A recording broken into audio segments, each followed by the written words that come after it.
नमस्कार, मैं Nishant Kumar. Very good evening to all of you. कैसे हैं आप लोग? आज के हम इस रिकॉर्डेड क्लास में जो इस चैप्टर का मुख्य प्रमेय है, थियोरम जिसको हम लोग कहते हैं इंग्लिश में, वो है, उस पर चर्चा करने वाले हैं। वह क्या है उसको हम स्टेप बाय स्टेप समझते चलेंगे। और इतना बात याद रखिएगा कि ये जो थ्योरम है, बिना इस थ्योरम को आप एक भी क्वेश्चन इस चैप्टर का नहीं बना सकते हैं, क्योंकि प्रत्येक क्वेश्चन में इस थ्योरम 6.1 जो आपका चैप्टर में 6.1 जो थ्योरम नंबर होगा उसको हम प्रयोग करने वाले हैं, यहाँ पर लिखने वाले, बताने वाले हैं। इस थ्योरम का हम 2-4 नाम आपको बताए थे, शायद आपको याद हो या ना हो। एक हम बताए थे बीपीटी जिसको बेसिक प्रोपोर्शनलिटी थ्योरम कहते हैं, और एक बताए थे थेल्स थ्योरम जिसको आप हिंदी में थेल्स प्रमेय लिख सकते हैं, और एक और बताए थे आधारभूत समानुपातिकता प्रमेय।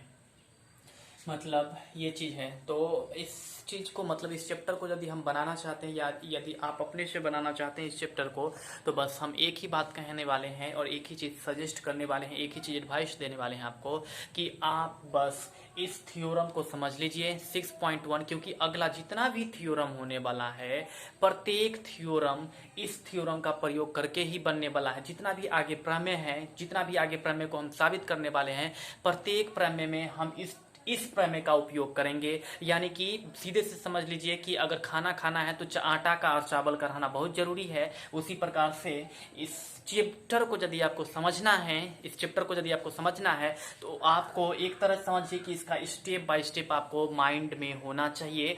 यदि आपको ये प्रमेय याद नहीं है, यदि आप ये प्रमेय नहीं समझते हैं, तो आपके लिए क्वेश्चन बनाना बहुत ही मुश्किल हो जाएगा। आप बिल्कुल कुछ नहीं समझ पाएंगे। इसलिए हम आपको सजेस्ट करेंगे कि यदि आप बिल्कुल चैप्टर बनाना चाहते हैं, चैप्टर का प्रत्येक क्वेश्चन आप समझना चाहते हैं, क्वेश्चन को खुद से सॉल्व करना चाहते हैं, तो हम आपको कहेंगे कि इस 6.1 को एकदम स्टेप बाय स्टेप देखिए और इसको इतना सिंपल कर लीजिए कि आपसे कभी भी कोई पूछे और तुरंत आप बीपीटी को प्रूफ करके दे दे, उसको बता दे। थेल्स थ्योरम, इसको या तो थेल्स थ्योरम कहिए, बीपीटी कहिए, या फिर आधारभूत समानुपातिकता प्रमेय कहिए। ये सब चीज है। तो हम इस चीज के बारे में बस आपको बता रहे थे, इसका विशेषता क्या है। ये पूरे चैप्टर में प्रत्येक क्वेश्चन में ये लागू होने वाला है, इसलिए एकदम स्टेप बाय स्टेप हम आपको एकदम सिंपल करके बताते चलेंगे और आप एकदम सिंपल से, साधारण से इसको समझिए, सरलता से समझिए, क्योंकि कभी भी आप इसको भूलिएगा ना, क्योंकि आपके एग्जाम के लिए बहुत ही VVI है ये। आपके एग्जाम के साथ साथ प्रत्येक क्वेश्चन को बनाने के लिए आपको Thales theorem, that means BPT clear होना चाहिए। यदि आपको बीपीटी क्लियर नहीं है तो आप थेल्स थ्योरम का क्वेश्चन बनाने में आपको मुश्किल हो सकता है। इसलिए हम सजेस्ट करेंगे कि आप थेल्स थ्योरम को समझिए, बिल्कुल थेल्स थ्योरम को समझिए आप। चलिए थेल्स थ्योरम को आप यहाँ पर समझने की कोशिश करेंगे।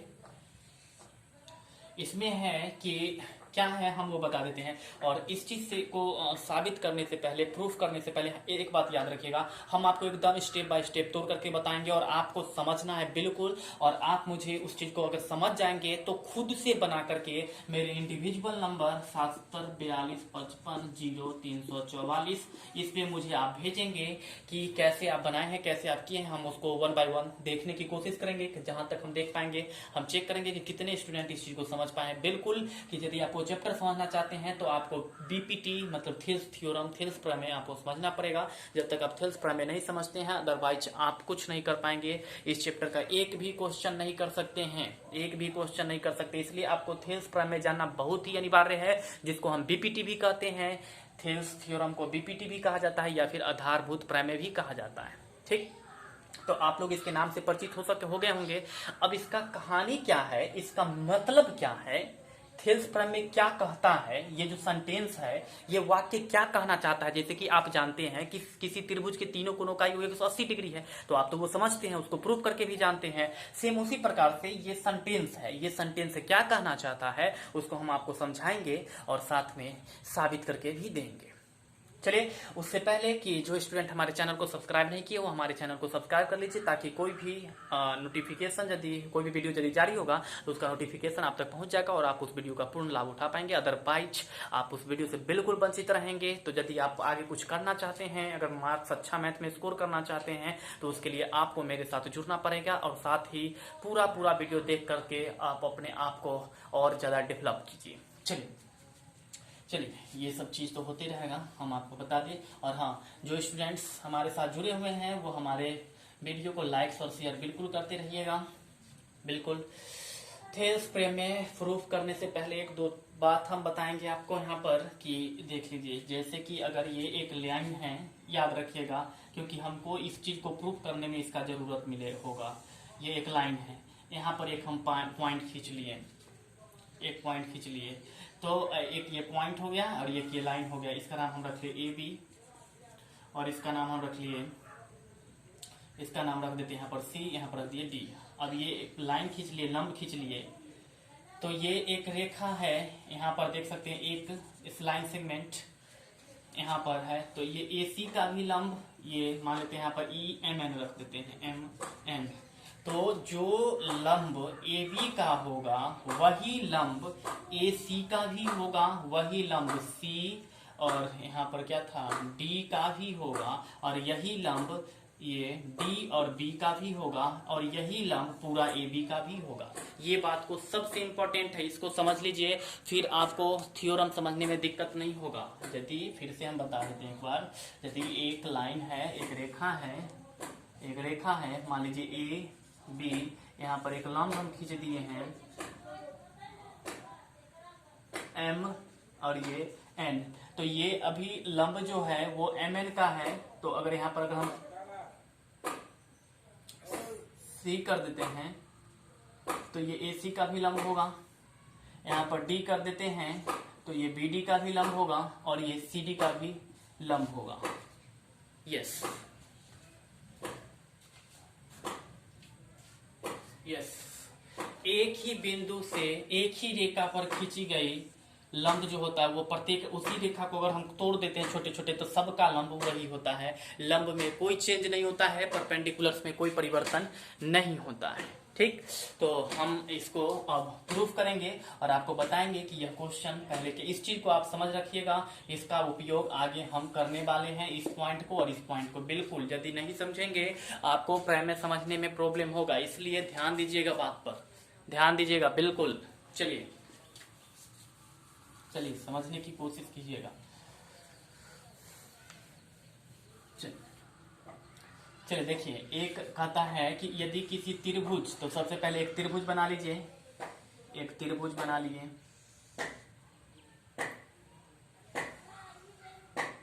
एक त्रिभुज बना लिए, इसका नाम रख देते हैं ए, इसका नाम रख देते हैं बी, इसका नाम रख लिए सी, ए बी और सी। उसके बाद कहता है कि एक भुजा के समांतर, इस त्रिभुज के एक भुजा का, इसमें तीन भुजा है तो इसके एक भुजा का समांतर, छोड़िए इसमें क्या लिखा हो उससे मतलब नहीं, हम आपको समझा देते हैं। चलिए ए बी सी, इसमें एक रेखा के समांतर, मतलब एक रेखा हम बी सी था, एक भुजा, इस भुजा के समांतर एक रेखा हम खींच लिए डी ई। डी ई आप इस प्रकार से भी बना सकते हैं, एक त्रिभुज ये ए बी सी, यहाँ पर आप देख रहे हैं कि BC का समांतर DE था, और हम यहाँ पर AC के भी समांतर खींच सकते हैं, AC के समांतर DE भी खींच सकते हैं। ये अभी AC के समांतर हो गया, और यहाँ पर ये DE जो था वो BC के समांतर था। और एक और निष्कर्ष हम निकाल सकते हैं कि एक ये त्रिभुज ले लिए इसमें, और हम क्या करेंगे A B C, अब हम क्या करेंगे AB के समांतर भी खींच सकते हैं। ये दो तीन निष्कर्ष है, लेकिन हम सीधा वाला पिक्चर लेकर के चलेंगे, क्योंकि अगर हम टेढ़ा वाला पिक्चर लेकर के बनाएंगे तो आपको समझ में नहीं आएगा, इसलिए हम सीधा वाला पिक्चर लेकर के सॉल्व करेंगे इस क्वेश्चन को। चलिए, तो ये समझ पा रहे हैं आप कि एक त्रिभुज है, उसमें एक भुजा के समांतर हम एक रेखा खींचे हैं, एक त्रिभुज था, बात समझ लो, फिर बिना समझोगे नहीं बढ़ेंगे। एक त्रिभुज था, ये एक त्रिभुज, एक त्रिभुज था, ये एक त्रिभुज, इसमें हम एक रेखा खींचे हैं, ये वाला रेखा, ये रेखा जो है वह इस त्रिभुज के इस भुजे के समांतर है, इस भुजा के समांतर हम एक रेखा खींच लिए, ये रेखा हो गया, रेखा खींच लिए। अब क्या कहता है कि ये रेखा जो होगा अगर एक साइड के समांतर होगा, यदि रेखा ये डी अगर इसके समांतर है तो ये रेखा क्या करेगा कि इस दोनों भुजा को, इस दोनों साइड्स को क्या करेगा, एक ही अनुपात में विभाजित करेगा। और एक ही अनुपात में विभाजित करने का मतलब कि यदि DE समांतर BC का है, इसका मतलब कहता है कि AD बटा में DB बराबर AD, जितना ये AD होगा और इसका BD होगा, ये दोनों का अनुपात बराबर में AE बटा में EC का अनुपात, AE बटा में EC का अनुपात, AE बटा में EC का अनुपात बराबर होगा। ये साबित करना है और यही क्वेश्चन कहना भी चाह रहा है कि यदि एक कोई त्रिभुज है, कोई भी त्रिभुज है, उस त्रिभुज में यदि कोई रेखा अगर किसी अन्य भुजा के समांतर है, जैसे कि एक त्रिभुज था उसमें DE समांतर हो गया BC के समांतर हो गया, तो DE जो है इस भुजा को और इस भुजा को एक ही अनुपात में विभाजित करेगा। मतलब AD A से लेके D तक बटा में BD बराबर AE बटा में EC, ये चीज होगा। और यही आपको समझना है और आपको याद रखना है, क्योंकि चैप्टर 6 में प्रत्येक क्वेश्चन में ये चीज उपयोग होने वाला है कि DE समांतर BC, इसीलिए AD बटा में DB बराबर में EE बटा में EC, इतना लिखेंगे, उसके बाद ही आगे कोई भी क्वेश्चन करेंगे। इसलिए इसको बढ़िया से समझिए, क्योंकि इसको बिना समझे हुए आप आगे कुछ नहीं कर सकते हैं। इसलिए ध्यान दीजिएगा बात पर। यही चीज है कि अगर कोई त्रिभुज है उसमें अगर कोई एक भुजा के समांतर है, मान लीजिए कि ये रेखा इसके समांतर था, तो यही रेखा इस अन्य दो भुजा, एक भुजा ये और एक भुजा ये, दो को एक ही अनुपात में विभाजित करेगा। तो एक ही अनुपात में विभाजित किया, AD बटा DB बराबर में AE बटा में EC, और इस प्रकार से आपको यही चीज साबित करना है, प्रमाणित करना है, यही चीज आपको प्रमाणित करना है। तो हम आगे प्रूफ करने से पहले हम आपसे पूछेंगे कि ये सेंटेंस आपको समझ में आया या नहीं, यस और नो, समझ में आया या नहीं, बिल्कुल आप मुझे कमेंट बॉक्स में बताइए, उसके बाद हम प्रूफ करते हैं। वीडियो को पॉज कीजिए, पहले बताइए कि सेंटेंस समझ में आया या नहीं। चलिए हम आगे चलते हैं, समझते चलिएगा, 1 by 1 समझते चलिएगा। हमें प्रूफ करना है तो हम यहाँ पर लिखते हैं सॉल्यूशन में दिया है क्या, तो ABC एक त्रिभुज है, ABC एक त्रिभुज है, ABC इज अ ट्रायंगल जिसमें DE समांतर BC है, जो AB ये रहा, ये AB को D पर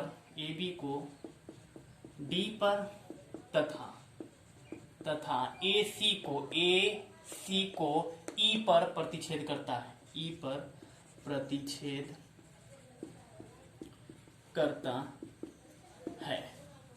उसके बाद ये दिया हुआ, साबित क्या करना है, 1 नंबर में ये, 2 नंबर में साबित करना है कि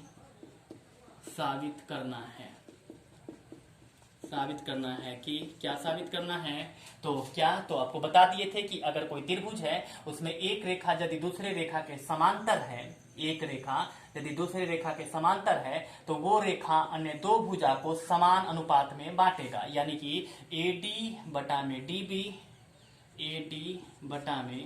DB बराबर AE बटा में EC, ये आपको साबित करना है। और रचना में देखिएगा, रचना में क्या करेंगे, रचना में करेंगे कि D को और C को मिला देंगे, DC को मिला दिए और BE को मिला दिए, ये BE को मिला दिए। उसके बाद E से एक AB पर लंब खींचेंगे, E से एक AB पर लंब खींचेंगे, ये E से ये एक लंब खींचे, यहाँ पर रख देते हैं M, और D से एक AC पर, E से एक AB पर लंब खींचे हैं और D से एक AC पर लंब खींचे, इसका नाम रख देते हैं N, ये N। ये हम रचना में किए हैं, तो इसी चीज को हम लिख देंगे, बिल्कुल इसी चीज को हम लिख देंगे। तो आप देख लीजिए अब यहाँ पर रचना में क्या होगा कि डी लंब ई एम लंब है ए बी पर और डी एन लंब है ए सी पर, डी एन लंब है ए सी पर और तथा डी सी और बी ई को मिलाने पर, डी को सी से मिला दिए और बी को ई को, डी सी को और बी एम को, बी ई को मिलाने पर इतना चीज अभी रचना में किए हैं। बिल्कुल आप लोग को समझ में आ रहा है या नहीं, बिल्कुल बताइए, आप लोग कमेंट में बताइएगा मुझे समझ में आ रहा है या नहीं। हम तो एकदम सिंपल करके बता रहे हैं। चलिए उसके बाद 4 नंबर में प्रमाण में चलते हैं। प्रमाण में चलने से पहले हम आप लोग से पूछेंगे कि आप लोग एक 9th क्लास में थ्योरम पढ़े होंगे, अगर चैप्टर पढ़े होंगे तब पता होगा कि यदि इस प्रकार से 2 पैरेलल रेखा है और इसके बीच में अगर समान भुजा पर, जैसे कि ये एक ही भुजा पर ये भी त्रिभुज बना हुआ है, ये वाला त्रिभुज बना हुआ है, ये वाला ये ऐसे करके ये, और ये भी त्रिभुज बना हुआ है, ये भी त्रिभुज। इसमें देखिए ये डीई पर ही एक त्रिभुज डीबीई है, डीबीई और दूसरा त्रिभुज है डीईसी, डीबीई डीबी और ये एक त्रिभुज है और दूसरा त्रिभुज है डीईसी, यानी डीईसी ये वाला त्रिभुज, ध्यान देना बात पर, ये वाला ये ऐसे करके ये वाला एक त्रिभुज और एक त्रिभुज है डीबीई वाला। तो यहाँ पर देखेंगे, लिखेंगे त्रिभुज एरिया ऑफ ट्रायंगल डीबीई बराबर हो जाएगा एरिया ऑफ ट्रायंगल किसके, तो डीईसी के,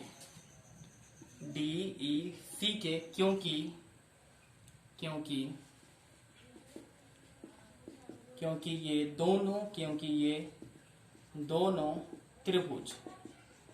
त्रिभुज समान भुजा तथा समांतर रेखा के मध्य, समांतर रेखा के बीच में है। जब कोई भी 2 त्रिभुज एक ही भुजा पर, एक ही बेस पर और 2 पैरेलल लाइन के बीच में आता है तो उसका क्षेत्रफल बराबर होता है। ये आप क्लास 9th में पढ़े थे, यदि आपको नहीं याद है तो आप याद कर लीजिएगा। इसीलिए डीबीई सेम बेस पर इसी पर है और डीईसी भी सेम बेस पर है और दोनों समांतर रेखा के बीच में है। ये समांतर रेखा और ये समांतर रेखा के बीच में है, इसीलिए ये दोनों का एरिया बराबर हो गया। इसको समीकरण 1 मान लेंगे। नाउ अब चलिए एरिया ऑफ ट्रायंगल एडीई पर, एडीई ध्यान देंगे, यहां से एडीई ये वाला ऊपर वाला ट्रायंगल एडीई, अभी हमको ऐसे चलना है, बेस मानते हुए चलेंगे। हम थोड़ा सा इसको फिर से बना देते हैं क्योंकि इतना बहुत गंदा हो गया। चलिए फिर से हम बना देते हैं।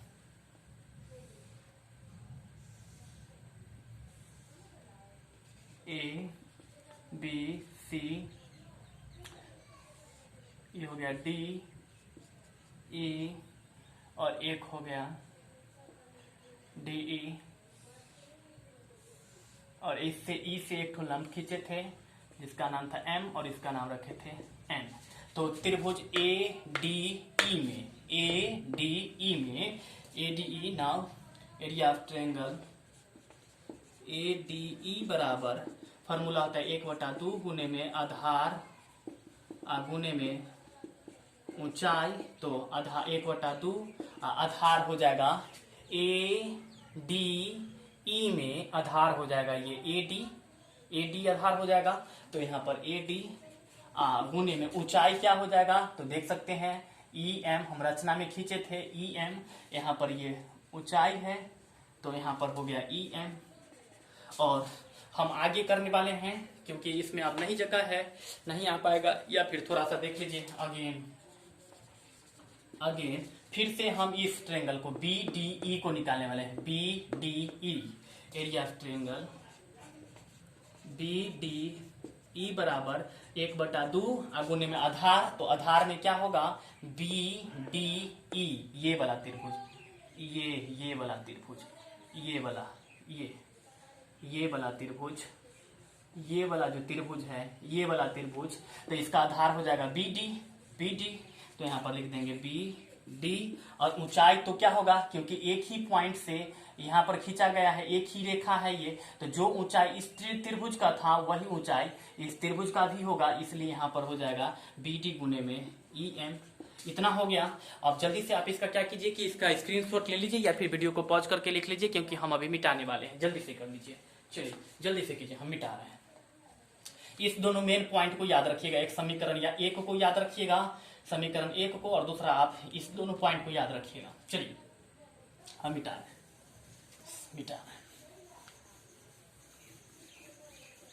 चलिए समीकरण एक याद रखिएगा, बिल्कुल समीकरण एक याद रखिएगा। चलिए अब जो यहाँ पर ये दो जो त्रिभुज आया था, जिसका हम क्षेत्रफल निकाले थे, इसका अनुपात निकालेंगे। नाउ क्या था, area of triangle ADE, area of triangle ADE बराबर था 1/2 गुने में एडी गुने ई एम, 1/2 गुने में एडी गुने में है ई एम बटा में क्या है, area of triangle BDE, area of triangle BDE बराबर 1/2 इंटू में बीडी और इंटू में ई एम। अब देख सकते हैं ये 1/2 दोनों कट गया, और ये ई एम और ये ई एम कट गया, तो यहाँ पर बचा हुआ ए डी बटा में बी डी। इसको इक्वेशन फर्स्ट मान लीजिए। अगेन फिर से देखिए, नाउ अल्सो अब जो इस ट्रेंगल का जो हम लोग एरिया निकाले थे, इसका जो एरिया निकाले थे, इसका फिर से हम बना देते हैं, क्योंकि ये फिर से गंदा हो चुका है। बिल्कुल समझिए, बात को समझिए। ये A B C D E, इसको मिला दिए थे और इसको मिला दिए थे, और यहाँ से एक लंब खींचे थे ये एम, और यहाँ से एक लंब खींच दिए थे ये एन, ऐसा। तो हम अब क्या किए थे, इस तरफ का तो एरिया निकाल लिए थे, अब फिर से हम बेस अब इसको मानेंगे, AC को बेस मानेंगे। AC को बेस मानते हुए एरिया ऑफ ट्रेंगल ADE, ये ऊपर वाला ट्रेंगल AD, और ये वाला ट्रेंगल दिख रहा होगा, ये वाला ट्रेंगल का एरिया निकालेंगे। तो area of triangle ADE, area of triangle ADE बराबर हो जाएगा, फिर उसी प्रकार से 1/2 आधार गुने ऊंचाई, तो आधार हो जाएगा A और E, और ऊंचाई हो जाएगा DN, क्योंकि D से AC पर लंब खींचे थे, हम लिखवाए होंगे रचना में। DM जो है वो लंब है AC पर, इसीलिए यहाँ पर ऐसा है ये, तो यहाँ पर ऊंचाई में हो जाएगा DN, AE बटा में DN। और ऑल्सो फिर से एरिया ऑफ ट्रेंगल निकालेंगे DEC, area of triangle DEC बराबर 1/2 गुने में आधार गुने में ऊंचाई, तो DEC, ये वाला ट्रेंगल DEC, ये वाला ट्रेंगल। तो इस ट्रेंगल का जो बेस होगा, ये जो ट्रेंगल है इसका बेस आधार जो होगा वो हो जाएगा EC, ये वाला EC, तो यहाँ पर हो गया EC, और ऊंचाई हो जाएगा वही, क्योंकि AC पर यहाँ से लंब खींचा गया था, तो जो लंब इस ट्रेंगल का होगा त्रिभुज का, वही लंब इस त्रिभुज का भी होगा, इस त्रिभुज का, क्योंकि सेम लंब पर खींचा गया, सेम आधार पर खींचा गया है। तो जो इस लाइन का लंब होगा, इस लाइन का वही लंब इसका भी होगा, इसलिए लंब इसका भी जो होगा वो dn ही होगा, dn ही होगा, dn। इसलिए यहाँ पर इसी गुने में dn। और फिर हम क्या करेंगे, जैसे यहाँ पर अनुपात निकाले थे, समीकरण 1 पहले मान चुके थे, ये समीकरण 2, और उसी प्रकार से यहाँ भी समीकरण मानेंगे, अनुपात निकालेंगे। चलिए इसको हम मिटाते हैं, इसको, इसका काम खत्म, इसका काम खत्म है। समझते जाए स्टेप बाय स्टेप। इसका फिर भिन्न निकालेंगे, अनुपात निकालेंगे। लिखेंगे नाउ एरिया ट्रायंगल ADE बटा में एरिया ऑफ ट्रायंगल DEC बराबर, इसका है 1/2 गुने में AE गुने में DN, AE गुने में DN, अब बटा में इसका है 1/2 गुने में EC और गुने में कितना, तो DM। तो DN से DM कट गया, 1/2 से 1/2 कट गया। अब यहां पर बच रहा है AE बटा में EC। इसको हम मान लेते हैं समीकरण 2, समीकरण 2 मान लेते हैं, या फिर 1 सेकेंड रुक जाइए, इसको थोड़ा सा और हम नीचे करते हैं। ये E बटा एक ऊपर A बटा में EC, और इधर लिख देंगे एरिया ऑफ ट्रायंगल ADE बटा में, आप समीकरण 1 देखिएगा, समीकरण 1 में लिखा गया था कि एरिया ऑफ ट्रायंगल BDE बराबर है एरिया ऑफ ट्रायंगल DEC, लिखा गया था। समीकरण 1 में लिखा गया था एरिया ऑफ ट्रायंगल BDE बराबर area of triangle DEC, area of triangle DEC। हम फिर से एक बार नोट करवा देते हैं, एरिया ऑफ ट्रायंगल BDE बराबर में एरिया ऑफ ट्रायंगल DEC लिखवाया गया था। अब देखिए कि यहां पर आपका है एरिया ऑफ ट्रायंगल DEC, तो DEC किसके बराबर है, BDE के। यहां पर एरिया ऑफ ट्रायंगल ADE अब बटा में है एरिया ऑफ ट्रायंगल DEC, और एरिया ऑफ ट्रायंगल DEC किसके बराबर है, तो BDE के बराबर है। DEC BDE के बराबर है, area of triangle DEC BDE के बराबर है। तो यहां पर हम DEC के जगह पर नीचे में लिख देंगे कितना, तो BDE, area of triangle BDE। आप समीकरण देखिएगा, आपको पता चल जाएगा समीकरण 1 से, यहाँ पर समीकरण 1 से हो जाएगा बराबर, यही यहाँ पर लिख देंगे फ्रॉम इक्वेशन फर्स्ट, और इसको समीकरण ये 2 था, इसको समीकरण 3 मान लीजिए, समीकरण 3। इक्वेशन फर्स्ट मान चुके थे, इक्वेशन सेकेंड मान लिए, और ये इक्वेशन थर्ड हो गया, ये इक्वेशन थर्ड हो गया। और बिल्कुल आप बताएंगे कि स्टेप बाय स्टेप आपको समझ में आ रहा है या कैलकुलेशन या नहीं। बस अब हो गया, अब ज्यादा नहीं है, खत्म हो गया अब। बस अभी सब चीज का कोई काम नहीं है, मिटा देते हैं। चलिए समीकरण 3, चलिए अब लिखिएगा, यहाँ ये समीकरण 2 था, ये समीकरण 2, ये समीकरण 3, लिखिएगा समीकरण 2 और 3 से, समीकरण 2 और 3 से। चलिए समीकरण 2 और 3 देखिए, समीकरण 2 का LHS कितना है, ADE अब बटा में BDE। समीकरण 2 का LHS है ADE बटा में BDE, और समीकरण 3 का LHS है ADE बटा में BDE। दोनों का LHS बराबर है, देख सकते हैं। यहाँ पर भी है एरिया ऑफ ट्रायंगल ADE, यहाँ पर भी है एरिया ऑफ ट्रायंगल ADE, यहाँ पर है एरिया ऑफ ट्रायंगल BDE, और यहाँ पर भी है एरिया ऑफ ट्रायंगल BDE। तो जब समीकरण 2 और 3 का LHS बराबर हो गया, इसका मतलब कि इसका RHS भी बराबर होगा। आप देख सकते हैं, बिल्कुल देख सकते हैं। यहाँ पर इसका LHS बराबर हो चुका है, एरिया ऑफ ट्रायंगल ADE, तो यहाँ पर भी एरिया ऑफ ट्रायंगल ADE, यहाँ पर है एरिया ऑफ ट्रायंगल BDE, और यहाँ पर भी है एरिया ऑफ ट्रायंगल BDE। और इस प्रकार से जब दोनों का LHS बराबर हो गया, तो दोनों का RHS भी बराबर होगा, और इस प्रकार से आपके पास आ जाएगा इसका कितना RHS है, AD बटा में BD बराबर AE बटा में EC, AE बटा में EC। और जरा देखिए आपको क्या साबित करना था, यही साबित करना था, और ये साबित हो चुका है। चलिए इस प्रकार से आपका कैलकुलेशन से तो हम समझा दिए हैं। तो आप क्या करेंगे कि इस वीडियो को दोबारा प्ले करके देखेंगे, क्योंकि एक बार में आपको बिल्कुल समझ में नहीं आने वाला है। और ये थ्योरम है, हम इसके पूरा विशेषता पहले ही बता चुके हैं कि जब तक ये चीज आप नहीं समझेंगे, क्योंकि हो सकता है आपको एग्जाम में भी पूछ सकता है। तो आप इसको, बहुत ही इंपॉर्टेंट है, पूरे चैप्टर के लिए बहुत इंपॉर्टेंट है, क्योंकि जो भी अगला थ्योरम हम यूज करेंगे उसको बनाने के लिए हमें इस चीज का उपयोग जरूर करना पड़ेगा। इसलिए आप क्या करेंगे कि इस चीज को डेफिनेटली 2 बार 3 बार पे लेकर के देखिए, जब तक समझ में ना आए तब तक मत छोड़िएगा। एकदम कहिएगा कि एकदम हम सीख के रहेंगे, और बिना सीखे नहीं छोड़िएगा। एकदम हमको सिंपल कैलकुलेशन दिए हैं। हम इसका एक बार लैंग्वेज फिर से समझा देते हैं। लैंग्वेज क्या था कि जब कोई एक त्रिभुज होगा, तो अगर कोई ABC मान लेते हैं, ABC अगर एक रेखा मान लेते हैं DE, अगर BC के पैरेलल होगा, DE BC के पैरेलल होगा, अगर एक रेखा किसी भी भुजा के समांतर हो जाएगा, तो वो रेखा क्या करेगा, अन्य 2 भुजा को एक अनुपात में बांटेगा। मतलब ये हो जाएगा आपका AD बटा में BD, AD बटा में BD बराबर AE बटा में EC।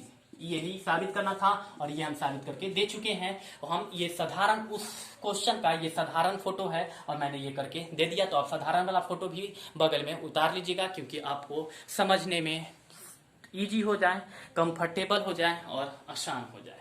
तो ये रहा आपका थियर्स थ्योरम, जिसको हम लोग कहते हैं BPT कहते हैं, या फिर आधारभूत समानुपातिकता, क्या हिंदी में बोलते हैं, समानुपातिकता प्रमेय, BPT।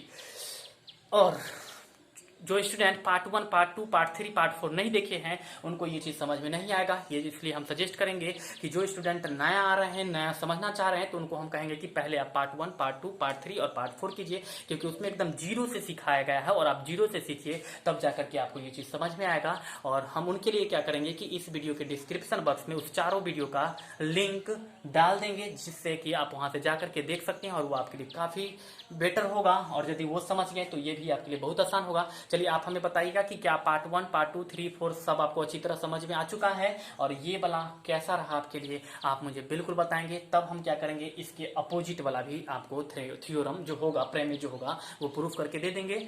हम इस वीडियो में इतना ही रहने देते हैं, जो भी बात होगा वो हम अगले वीडियो में करेंगे। चलिए तब तक के लिए बहुत बहुत धन्यवाद। मिलते हैं फिर हम लोग अगले वीडियो में। देखते रहिए हमारी वीडियो को, करते रहिए शेयर। तब तक के लिए बहुत बहुत धन्यवाद। मिलते हैं फिर नेक्स्ट वीडियो में। चलिए।